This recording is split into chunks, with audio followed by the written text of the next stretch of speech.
Stay tuned to Kids Corner and set free from all tensions and worries.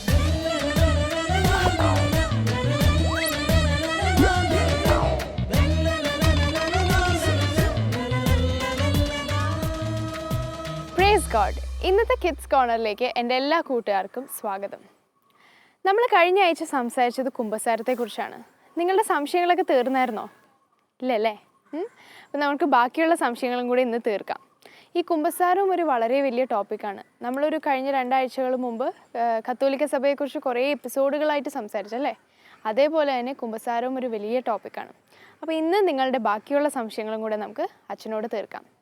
Okay? അപ്പോൾ ഇന്നത്തെ വചനം സുകൃജപം പഠിക്കാം. ഇന്നത്തെ വചനം ഇതാണ്. വിശുദ്ധ യാക്കോബ് എഴുതിയ ലേഖനം 1-ാം അധ്യായം 5-ാം വാക്യം. നിങ്ങളിൽ ജ്ഞാനം കുറവുള്ളവൻ ദൈവത്തോട് ചോദിക്കട്ടെ, അവനത് ലഭിക്കും. കുറ്റപ്പെടുത്താതെ എല്ലാവർക്കും ഉദാരമായി നൽകുന്നവനാണ് അവിടുന്ന്. ഒന്ന് റിപ്പീറ്റ് ചെയ്യോ? നിങ്ങളിൽ ജ്ഞാനം കുറവുള്ളവൻ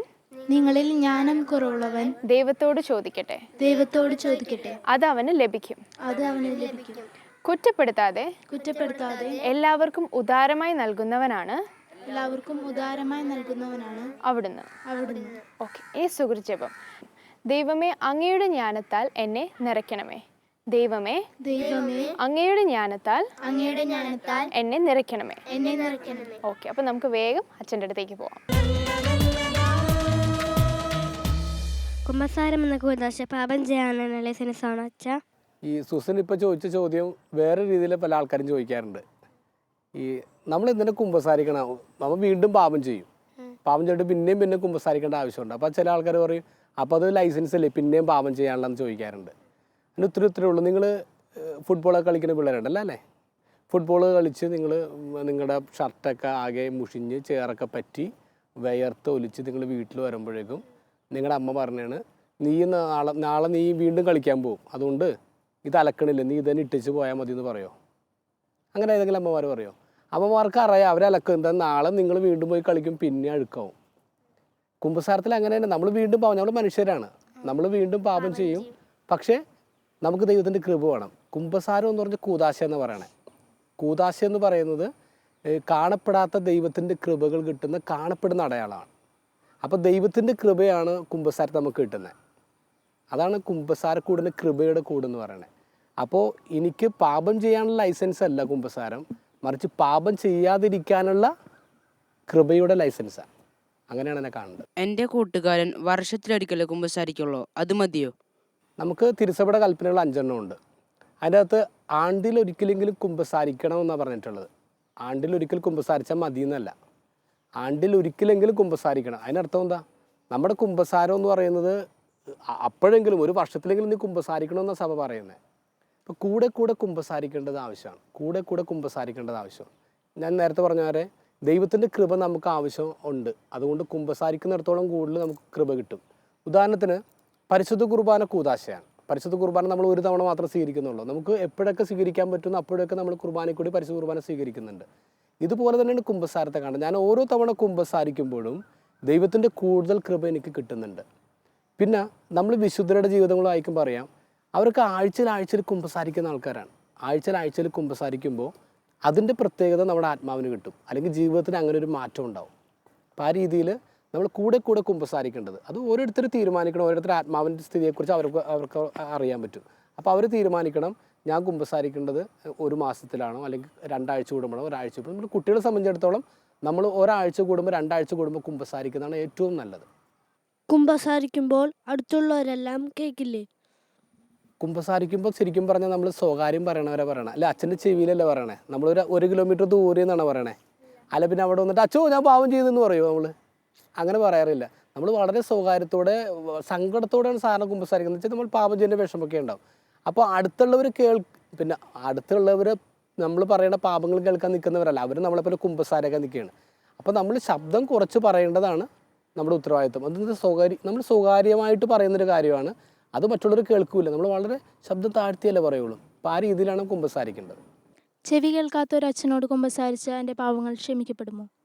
വളരെ റെയറായിട്ടുള്ള ഒരു ക്വസ്റ്റ്യനാണ് അല്ലെന്നെ ചോദിച്ചത്. കാരണം ചെവി കേൾക്കാത്ത അച്ഛന്മാർ എന്ന് പറയുന്നത് വളരെ റെയറാണ്. മിക്കവർക്കും ചെവിയും പിന്നെ ഭയങ്കര പ്രായം ഉണ്ടെങ്കിൽ മാത്രം അങ്ങനെ ബുദ്ധിമുട്ട് വരുന്നുള്ളൂ. ഇനി ഇവിടെ നമ്മൾ ചിന്തിക്കേണ്ട ഈ കുമ്പസാരം എന്ന കൂദാശയെക്കുറിച്ച് വ്യക്തമായൊരു ധാരണ നമുക്ക് ഉണ്ടാവണം. ഇത്രയേ ഉള്ളൂ. ഓരോ കൂദാശയ്ക്കും മാറ്റർ ആൻഡ് ഫോം എന്ന് പറഞ്ഞൊരു സാധനമുണ്ട്. രൂപവും സത്തയും എന്ന് പറയും. ഇപ്പോൾ ഉദാഹരണത്തിന് മാമോദീസ എന്ന കൂദാശയിൽ കാണപ്പെടുന്ന ഒരു അടയാളത്തെയാണ് നമ്മൾ മാറ്റർ എന്ന് പറഞ്ഞത്. രൂപം ഉണ്ടാവും. എന്താണെന്നറിയാമോ മാമോദീസ എന്നുള്ള കൂദാശയിലത്? തലയിൽ എന്താ ഒഴിക്കുന്നത്? മാമോദീസക്ക് വെള്ളം ഒഴിക്കും അല്ലേ? അപ്പോൾ മാമോദീസ എന്നുള്ള കൂദാശയിൽ വെള്ളമാണ് മാറ്റർ എന്ന് പറയുന്നത്. ഫോം എന്ന് പറഞ്ഞാൽ ഫോർമുല, പ്രാർത്ഥന. എന്താണ്? പിതാവിൻ്റെയും പുത്രൻ്റെയും പരിശുദ്ധാത്മാവിൻ്റെ നാമത്തിൽ ഞാൻ നിന്നെ ജ്ഞാനസ്ഥാനപ്പെടുത്തുമെന്ന് വൈദികൻ പറയുന്നു. ഇതെല്ലാ കൂദാശയിലും ഉണ്ട്. ഇപ്പോൾ പരിശുദ്ധ കുർബാനയിൽ എന്താണ് മാറ്റർ എന്ന് പറയുന്നത്? അറിയാമോ? അപ്പവും വീഞ്ഞുമാണ് മാറ്റർ. ഫോം എന്ന് പറഞ്ഞാൽ എന്താണ്? ഇതെൻ്റെ ശരീരമാണ്, ഇതെൻ്റെ രക്തമാണെന്ന് പറയുന്നതാണ് എൻ്റെ ഫോർമുല, എൻ്റെ പ്രെയർ എന്ന് പറയുന്നത്. ഇത് തന്നെയാണ് രോഗിലേപനത്തിലുണ്ട്. തൈലമാണ് അതിൻ്റെ മാറ്റർ. ഫോം എന്ന് പറയുന്നത് എന്താണ്? ഞാൻ നിന്നെ സുഖപ്പെടുത്തുന്നു പറയുന്നതാണ് ഫോം എന്ന് പറയുന്നത്. കുമ്പസാരം എന്ന കൂദാശയിലും ഇങ്ങനെ മാറ്റർ ആൻഡ് ഫോം ഉണ്ട്. കുമ്പസാരത്തിൽ എന്താണ് ഇപ്പോൾ മാറ്റർ? കുമ്പസാരത്തിൽ രണ്ട് മാറ്റർ എന്ന് പറയുന്നത് ഇങ്ങനെയാണ്. ഈ റിമോട്ട് എന്ന് പറയും, പിന്നെ പ്രോക്സിമേറ്റ് എന്ന് പറയും. റിമോട്ട് എന്ന് പറഞ്ഞാൽ ഞാൻ കുമ്പസാരിക്കുമ്പോൾ കാണപ്പെടുന്ന ഒന്നുമില്ല, ഞാൻ പറയാൻ പോകുന്ന പാപങ്ങളാണ് മാറ്റർ എന്ന് പറയുന്നത്. കുമ്പസാരക്കൂട്ടിൽ ചെന്ന് കഴിയുമ്പോൾ അത് പ്രോക്സിമേറ്റ് എന്ന് പറയും. അത് ഞാൻ എന്ത് അനുതാപത്തോടെയാണ് പാപങ്ങൾ ഏറ്റുപറയുന്നത് എന്നുള്ളതാണ്. എന്ത് അനുതാപത്തോടെ ഞാൻ പാപങ്ങൾ ഏറ്റുപറയുന്നു. അപ്പോൾ കുമ്പസാരത്തിലെ മാറ്റർ എന്ന് പറയുന്നത് അനുതാപമാണ്. കൺട്രീഷൻ എന്ന് പറയും. നമുക്ക് എന്തുമാത്രം അനുതാപമുണ്ട്, അതിൻ്റെ വെളിച്ചത്തിൽ നമുക്ക് പാപപ്രവൃത്തി കിട്ടുന്നത്. ഫോം എന്ന് പറയുന്നത് ക്രിസ്തുവിൻ്റെ നാമത്തിൽ ഞാൻ നിൻ്റെ പാപങ്ങൾ മോചിച്ചിരിക്കുന്നു എന്ന് പറഞ്ഞ് അച്ഛൻ ആശീർവദിക്കുന്നതാണ് എൻ്റെ ഫോം എന്ന് പറയുന്നത്. അപ്പോൾ അങ്ങനെ നോക്കുമ്പോഴേക്കും നമ്മൾ മനസ്സിലാക്കേണ്ടത് ഈ ഒരു കുമ്പസാരം എന്ന് പറയുന്നത് അത് വൈദികനെ ആശ്രയിച്ചല്ല, കുമ്പസാരിക്കുന്ന മനുഷ്യൻ്റെ ആറ്റിറ്റ്യൂഡാണ്. നിങ്ങൾ കുമ്പസാരിക്കുമ്പോൾ നിങ്ങൾക്ക് എന്തുമാത്രം അനുതാപമുണ്ട്. അതുകൊണ്ട് കുമ്പസാരിപ്പിക്കാനിരിക്കുന്ന അച്ഛൻ വിശുദ്ധനാണോ, അച്ഛന് ചെവിയുണ്ടോ, അച്ഛനെല്ലാം കേൾക്കുന്നുണ്ടോ, അച്ഛൻ പാപാവസ്ഥയിലാണോ എന്നുള്ളത് പ്രസക്തിയല്ല. കാരണം അച്ഛനിലൂടെ ആണ് ദൈവത്തിൻ്റെ കൃപയാണ് ഒഴുകുന്നത്. അച്ഛൻ്റെ കൃപയല്ല, ദൈവത്തിൻ്റെ കൃപയാണ്. അത് എൻ്റെ അനുതാപം ഉണ്ടെങ്കിൽ എനിക്കത് ദൈവം തരുന്ന ഗ്യാരൻറ്റീഡാണ്. മനസ്സിലായില്ലേ? കാരണം വൈദികരും പാപാവസ്ഥയിലാവാം, പാപം ചെയ്തവരാവാം. പക്ഷെ അതുകൊണ്ട് നമ്മളിപ്പോൾ ചെവിയുടെ കാര്യം മാത്രമല്ല, ഇപ്പോൾ പാപാവസ്ഥയിൽ നിന്നുകൊണ്ട് ഒരു വൈദികന് കുമ്പസാരിപ്പിക്കാൻ പറ്റുമോ, അല്ലെങ്കിൽ അങ്ങനെ കുമ്പസാരിപ്പിക്കുന്ന അച്ഛന് പാപപ്രവൃത്തി തന്നാൽ നമുക്ക് കിട്ടുമോ എന്നുള്ള? കിട്ടും, തീർച്ചയായിട്ടും നമുക്ക് കിട്ടും. കാരണം അത് കുമ്പസാരിക്കുന്ന മനുഷ്യൻ്റെ, കുമ്പസാരിക്കാനിരിക്കുന്ന ആൾക്കാരുടെ അനുതാപത്തിൽ നിൽക്കുന്നൊരു കാര്യമാണ്. ഞാനൊരു ചെറിയൊരു കഥ കൂടെ പറയാം. ഈ ഒരു കുട്ടി പിശാച് ദൈവത്തിൻ്റെ അടുത്ത് നിന്നൊരു കംപ്ലയിൻറ്റ് പറഞ്ഞു. കംപ്ലയിൻറ്റ് എന്തായിരുന്നു അറിയാം? പറഞ്ഞ് ദൈവം നീ ഭയങ്കര പാർഷ്യാലിറ്റി കാണിക്കുകയാണ്. കാരണം ഈ ഞങ്ങൾ പാപം ചെയ്തു, ഒരു പാപം ചെയ്തതിൻ്റെ പേരിലാണ് ഞങ്ങൾ സ്വർഗത്തിൽ നിന്ന് മാലാഖമാരുടെ കൂട്ടത്തിൽ നിന്ന് ഇറക്കി വിട്ട് പിശാചുക്കളാക്കിയത്. പക്ഷേ മനുഷ്യർ എത്രയോ തവണ പാപം ചെയ്യുന്നു, അവർ വീണ്ടും വീണ്ടും പാപം ചെയ്യുന്നു. നീ അവരെല്ലാവരും സ്നേഹിക്കുന്നു, കരുണ കാണിക്കുന്നു. പക്ഷെ ഞങ്ങൾ ഒറ്റ പാപത്തിൻ്റെ ഞങ്ങൾ പുറത്താക്കി. അപ്പോൾ ദൈവം പറഞ്ഞു നീ പറഞ്ഞ് ശരിയാണ്, പക്ഷെ ഒരു വ്യത്യാസമുണ്ട് നിങ്ങൾ തമ്മിൽ. കാരണം മനുഷ്യർ അവരുടെ പാപത്തെക്കുറിച്ച് അനുദപിക്കുന്നു എന്നുള്ളതാണ്. പിശാചുക്കളെ ചെയ്തിട്ടില്ല. അപ്പം മനുഷ്യർ വ്യത്യാസം വന്നത് നമ്മൾ അതിനെക്കുറിച്ച് അനുദപിക്കുന്നു. അനുതാപമാണ് കുമ്പസാരത്തിൻ്റെ കൃപയുടെ ഏറ്റവും വലിയ അടയാളം എന്ന് പറയുന്നത്. അതുകൊണ്ട് അത് വൈദികൻ്റെ വിശുദ്ധിയെ ബന്ധപ്പെടുത്തി നിൽക്കുന്ന ഒന്നല്ല. നിങ്ങൾ അച്ഛനോട് എന്തൊക്കെ ചോദ്യങ്ങളാണ് ചോദിച്ചത്. പക്ഷെ അച്ഛൻ വളരെ സിമ്പിളായിട്ട് നമുക്ക് മനസ്സിലാവുന്ന പോലെ ശരിക്കും അങ്ങ് ക്ലിയർ ആയിട്ട് മനസ്സിലായി അല്ലേ അച്ഛൻ പറഞ്ഞു തന്ന കാര്യങ്ങൾ. കുമ്പസാരിക്കാനായിട്ടൊരു വളരെ വലിയൊരു പ്രചോദനം തോന്നി അല്ലേ? ഫ്രീക്വൻ്റ്ലി നമുക്ക് കുമ്പസാരിക്കണം എന്നൊരു ആഗ്രഹവും മനസ്സിൽ തോന്നി ഇല്ലേ? അപ്പോൾ ആ സന്തോഷത്തിൽ നമുക്ക് ആക്ഷൻ സോങ് കാണാം. അപ്പോൾ വചനവും സുഖിച്ചപ്പം ഏറ്റു പറയാം. വിശുദ്ധ യാക്കോബ് എഴുതിയ ലേഖനം 1-ാം അധ്യായം 5-ാം വാക്യം. നിങ്ങളിൽ ജ്ഞാനം കുറവുള്ളവൻ ദൈവത്തോട് ചോദിക്കട്ടെ, അതവന് ലഭിക്കും. കുറ്റപ്പെടുത്താതെ എല്ലാവർക്കും ഉദാരമായി നൽകുന്നവനാണ് അവിടുന്ന്. ഇനി സുഗൃജപം. ദൈവമേ അങ്ങയുടെ ജ്ഞാനത്താൽ എന്നെ നിറയ്ക്കണമേ.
അടുത്തത് നമുക്ക് അമ്മാമ്മയുടെ കഥ കേൾക്കാം. അമ്മാമ്മ ഇന്ന് പറഞ്ഞു തരാൻ പോകുന്ന വിശുദ്ധ ഇഗ്നീഷ്യസിനെ കുറിച്ചാണ്. അപ്പോൾ നമുക്ക് വേഗം വചനവും സുകൃതവും ഏറ്റുപറയാം. വിശുദ്ധ യാക്കോബ് എഴുതിയ ലേഖനം 1-ാം അധ്യായം 5-ാം വാക്യം. നിങ്ങളിൽ ജ്ഞാനം കുറവുള്ളവൻ ദൈവത്തോട് ചോദിക്കട്ടെ, അവനത് ലഭിക്കും. കുറ്റപ്പെടുത്താതെ എല്ലാവർക്കും ഉദാരമായി നൽകുന്നവനാണ് അവിടുന്ന്. ഇനി സുകൃതജപം. ദൈവമേ അങ്ങയുടെ ജ്ഞാനത്താൽ എന്നെ നിറയ്ക്കണമേ. ഇന്ന് നിങ്ങളോട് പറയാൻ പോകുന്നത് വിശുദ്ധ ഇഗ്നേഷ്യസിനെ കുറിച്ചാണ്. വിശുദ്ധ ഇഗ്നേഷ്യസ് ഈശോയുടെ മെതിക്കളത്തിലെ ഗോതമ്പ്. മെത്രാനായിരുന്നു. മെത്രാൻ പദവിയിൽ നിന്നും പിന്നീട് അദ്ദേഹത്തെ ഉയർത്തിയത് രക്തസാക്ഷിത്വത്തിലേക്ക്. നല്ല ദൈവഭയവും തീക്ഷ്ണമായ ഈശോയിലുള്ള വിശ്വാസവും ഇതൊക്കെ കണ്ടുകൊണ്ടാണ് അദ്ദേഹത്തെ അന്ത്യോക്യയിലെ മെത്രാനായി വാഴിച്ചു. അന്ത്യോക്യയിൽ തന്നെയാണ് ജനിച്ചതും. അദ്ദേഹത്തിൻ്റെ ബാല്യകാലത്തെക്കുറിച്ചൊന്നും അറിവില്ല. നല്ല ദൈവഭക്തിയിലാണ് വളർന്നത് എന്ന് നമുക്ക് അനുമാനിക്കാം. എന്താണെന്ന് വെച്ചാൽ പിന്നീടുള്ള ജീവിതം അങ്ങനെയായിരുന്നു. തെയോഫറസ് എന്നൊരു പേര് കൂടി അദ്ദേഹത്തിനുണ്ട്. തിയോഫറസ് എന്ന് പറഞ്ഞാൽ യേശുവിനെ ഉള്ളിൽ വഹിക്കുന്നവൻ. ഏത് പ്രതിസന്ധി ഘട്ടത്തിലും അദ്ദേഹം യേശുവിനെ മുറുകെ പിടിച്ചുകൊണ്ട് അത് തരണം ചെയ്യാനായിട്ട് സാധിച്ചിരുന്നു. അദ്ദേഹത്തിൻ്റെ ഈ മെത്രാൻ പദവിയിൽ അജഗണങ്ങളെ നന്നായിട്ട് പരിപാലിച്ചു പോന്നു. ആ ഇടയ്ക്കാണ് ഡൊമീഷ്യൻ ചക്രവർത്തി ചാർജ് എടുത്ത്. ഡൊമീഷ്യൻ ചക്രവർത്തി ഒരു നിരീശ്വരവാദി എന്ന് തന്നെ പറയാം. അതായത് യേശുക്രിസ്തുവിന് പേര് പോലും കേൾക്കുന്നത് അയാൾക്ക് ഇഷ്ടമല്ല. യേശുക്രിസ്തുവിൻ്റെ ആളാണെന്ന് പറഞ്ഞു കഴിഞ്ഞാൽ തല പോയത് തന്നെ. അങ്ങനെയാണ്, അത്രയും ക്രൂരമായിട്ടുള്ള ഒരു മതപീഡനമാണ് അഴിച്ചുവിട്ടത്. ആ സമയത്ത് വിശുദ്ധ ഇഗ്നേഷ്യസ് തൻ്റെ അജഗണങ്ങളെ ചേർത്ത് നിർത്തിക്കൊണ്ട് പ്രാർത്ഥനയിലും പരിത്യാഗത്തിലും ഒരുപാട് സഹനത്തിലും ഒരുപാട് എപ്പോഴും ദൈവസ്നേഹം കൊണ്ട് നിറയത്തക്ക വിധം അവരെ ധൈര്യപ്പെടുത്തി ശക്തിപ്പെടുത്തിക്കൊണ്ടിരുന്നു. അങ്ങനെ ഇരിക്കുമ്പോൾ ഇയാൾക്ക് മനസ്സിലായി ഈ ഇഗ്നേഷ്യസാണ് ജനങ്ങളെ ഇത്രമാത്രം പിടിച്ചു നിർത്തിക്കുന്നതെന്ന് മനസ്സിലായി. അതിന് ഒരു ദിവസം ഈ ചക്രവർത്തി അഭിമുഖ സംഭാഷണത്തിന് വേണ്ടി ഇഗ്നേഷ്യസിനെ വിളിച്ചു. എന്നിട്ട് ചോദിച്ചു, എന്താണ് നിങ്ങൾക്ക് ഇത്രമാത്രം ധൈര്യം ഇതെവിടെ നിന്ന് കിട്ടി? എൻ്റെ ആജ്ഞ അനുസരിക്കാതെ ഇത്രമാത്രം ദൈവത്തിൽ ആശ്രയിച്ചുകൊണ്ട് പോകുന്ന നിങ്ങൾ ആരാണ് എന്ന് ചോദിച്ചു. അപ്പോൾ ഇഗ്നേഷ്യസ് പറഞ്ഞ്, ഞാൻ തിയോഫറസാണ്. അതായത് യേശുവിനെ ഉള്ളിൽ ധരിച്ചിരിക്കുന്നവനാണ്. ആരാണ് തിയോഫറസ്? അപ്പോൾ പറഞ്ഞ്, തിയോഫറസ് ദൈവത്തിൽ അത്രമാത്രം ആശ്രയിക്കുന്ന ഒരു മനുഷ്യൻ എന്ന് പറഞ്ഞ് എൻ്റെ ഉള്ളിലും ഉണ്ട് അങ്ങനെ ഒരു ശക്തി. ഇയാൾ പറയുകയാണ്, ഈ ചക്രവർത്തി പറയുകയാണ്, എൻ്റെ ഉള്ളിലും ഉണ്ട് ഇങ്ങനെ ഒരു ശക്തി. അപ്പോൾ അതുപോരെ, പിന്നെ ഇത്രയും നിങ്ങളീ പറയുന്ന ആളെപ്പറ്റി എനിക്ക് കേൾക്കുകയേ വേണ്ട എന്ന് പറഞ്ഞു. ഞാൻ ഒരു ദൈവത്തെ മാത്രമേ വിശ്വസിക്കുന്നുള്ളൂ. ഇഗ്നേഷ്യസ് പറഞ്ഞ്, എനിക്ക് ഒരു ദൈവത്തെ മാത്രമേ അറിയൂ, അതെൻ്റെ പിതാവായ ദൈവം, അവിടുത്തെ ഏകപുത്രനായ യേശുക്രിസ്തു. അതെനിക്ക് മനസ്സിലായി. യേശുക്രിസ്തു എന്ന് പറയുന്ന ആൾ പന്തിയോസ് പീലാത്തോസ് തൂക്കിക്കൊന്നവനല്ലേ? പറഞ്ഞ്, അതെ, അത് തന്നെ, യേശുക്രിസ്തു തന്നെ. യേശുക്രിസ്തു ഈ ലോകത്തിലുള്ള സർവ്വ ചരാചരങ്ങളെയും സൃഷ്ടിച്ച് പരിപാലിക്കുന്ന ദൈവത്തിൻ്റെ പുത്രൻ. ആ പരിപാലകനാണ് ഞങ്ങളെ എല്ലാം ഇത്രമാത്രം തീക്ഷ്ണതയോടെ ധൈര്യത്തോടെ മുന്നേറാനായിട്ട് ക്ഷണിച്ചിരിക്കുന്നത് എന്ന് പറഞ്ഞു. അപ്പോൾ ഇയാൾക്ക് കൊണ്ട് കലിയേറി. ഇയാൾ കലി തുള്ളിക്കൊണ്ട് പറയുകയാണ്, നിങ്ങൾക്ക് ജീവൻ വേണോ അല്ലെങ്കിൽ മരിക്കണോ, എന്താ വേണ്ടത്, ഇപ്പം തീരുമാനിക്കണം. അപ്പോൾ പറഞ്ഞ്, ഞാൻ സന്തോഷത്തോടെ മരിക്കാൻ, എൻ്റെ ഈശോയ്ക്ക് വേണ്ടി, ഈശോയുടെ സ്നേഹത്തെ പ്രതി മരിക്കാൻ ഞാൻ തയ്യാറാണ് എന്ന് പറഞ്ഞ് അപ്പോൾ ഇയാൾ ഈ ചക്രവർത്തിക്ക് അങ്ങനെ ദേഷ്യം സഹിക്കാൻ പറ്റാതെ ഇയാൾ ചക്രവർത്തി പറഞ്ഞ് റോമയിലേക്ക് കൊണ്ടുപോയിട്ട് അവിടെ വിനോദത്തിന് വേണ്ടി ഒരു ദിവസമുണ്ട്. അത് വിനോദം എന്ന് പറഞ്ഞാൽ ഈ വന്യമൃഗങ്ങളെ അഴിച്ചു വിട്ടിട്ട് അതിനകത്തോട്ട് ഈ മനുഷ്യരെ അങ്ങോട്ട് എറിഞ്ഞു കളയും. അപ്പോൾ അവർ കടിച്ചു പറിച്ച് തിന്ന് എല്ലും മുള്ളൊക്കെ ചിലപ്പോൾ ബാക്കി ഉണ്ടാവുക, അല്ലെങ്കിൽ ഒന്നും ഉണ്ടായില്ല. അങ്ങനെയാണ്. അങ്ങനെ ഇട്ട് കൊടുക്കാനായിട്ട് വിധിയായി. അപ്പോൾ ഇഗ്നേഷ്യസ് പറഞ്ഞ്, ഇതാണ് ഞാൻ ആഗ്രഹിച്ചിരുന്നത്. എൻ്റെ ഈശോയുടെ സ്നേഹത്തെ പ്രതി എനിക്ക് എന്നെ തന്നെ ഈശോയ്ക്ക് കൊടുക്കാനും ആ സ്വർഗഭവനത്തിൽ എനിക്ക് വാഴാനുമുള്ള അവസരം ദൈവം ഒരുക്കി തന്നല്ല, എനിക്കത് മാത്രം മതി, ഞാൻ അതിൽ സന്തോഷിക്കണം എന്ന് പറഞ്ഞു. അപ്പോൾ ഇയാൾ സംതൃപ്തനായിട്ട് പോയി. ആര്? ചക്രവർത്തി. ഇഗ്നേഷ്യസിനെ വിലങ്ങ് വെച്ച് കൊണ്ടുപോണ വഴിക്ക് 7 ലേഖനങ്ങൾ എഴുതി ഓരോ സഭയ്ക്ക് വേണ്ടി. അവസാനത്തെ ലേഖനത്തിൽ, അതായത് 7ാമത്തെ ലേഖനത്തിൽ പറയുകയാണ്, എൻ്റെ രക്തസാക്ഷിത്വം ആരും തടയരുത്, എന്നെ രക്ഷിക്കാൻ ആരും നോക്കരുത്, ഞാൻ എൻ്റെ യേശുവിന് വേണ്ടി ഉള്ളവനാണ്.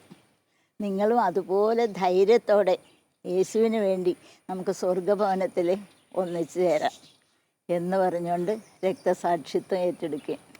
Praise the Lord.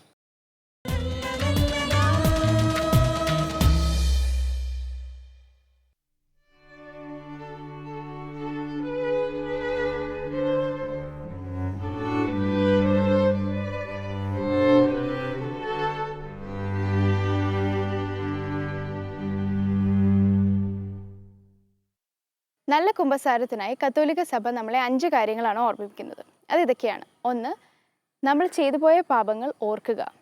2ാമത്തേത് പാപങ്ങളെ ഓർത്ത് പശ്ചാത്തപിക്കുക. 3ാമത്തേത് ഇനിമേലിൽ പാപം ചെയ്യില്ല എന്ന് പ്രതിജ്ഞ എടുക്കുക. 4ാമത്തേത് നമ്മൾ ചെയ്തു പോയ പാപങ്ങളെല്ലാം വൈദികനോട് ഏറ്റുപറയുക. 5, വൈദികൻ തരുന്ന പ്രായശ്ചിത്തം നിറവേറ്റുക. ഈ 5 കാര്യങ്ങൾ ചെയ്താൽ ഒരു നല്ല കുമ്പസാരമാകും. അപ്പോൾ ഇനി മുതൽ നമ്മൾ കുമ്പസാരിക്കുമ്പോൾ ഈ ഒരു കാര്യം നമുക്ക് ശ്രദ്ധിക്കാം. ഓക്കെ, അപ്പോൾ നിങ്ങളുടെ ഡൗട്ട്സ് ഒക്കെ ക്ലിയർ ആയോ? അപ്പോൾ ഇന്നത്തെ എപ്പിസോഡ് ഇവിടെ കഴിഞ്ഞു. നമുക്ക് വചനവും സുഹൃജപവും ഒന്നും കൂടെ ഏറ്റുപറയാം. ഇന്നത്തെ വചനം വിശുദ്ധ യാക്കോബ് എഴുതിയ ലേഖനം 1-ാം അധ്യായം 5-ാം വാക്യം. നിങ്ങളിൽ ജ്ഞാനം കുറവുള്ളവൻ ദൈവത്തോട് ചോദിക്കട്ടെ, അത് അവന് ലഭിക്കും. കുറ്റപ്പെടുത്താതെ എല്ലാവർക്കും ഉദാരമായി നൽകുന്നവനാണ് അവിടുന്ന്. ഇനി സുഹൃജപം. ദൈവമേ അങ്ങയുടെ ജ്ഞാനത്താൽ എന്നെ നിറയ്ക്കണമേ. അപ്പോൾ നെക്സ്റ്റ് വീക്ക് കാണാം. അതുവരേക്കും ബൈ.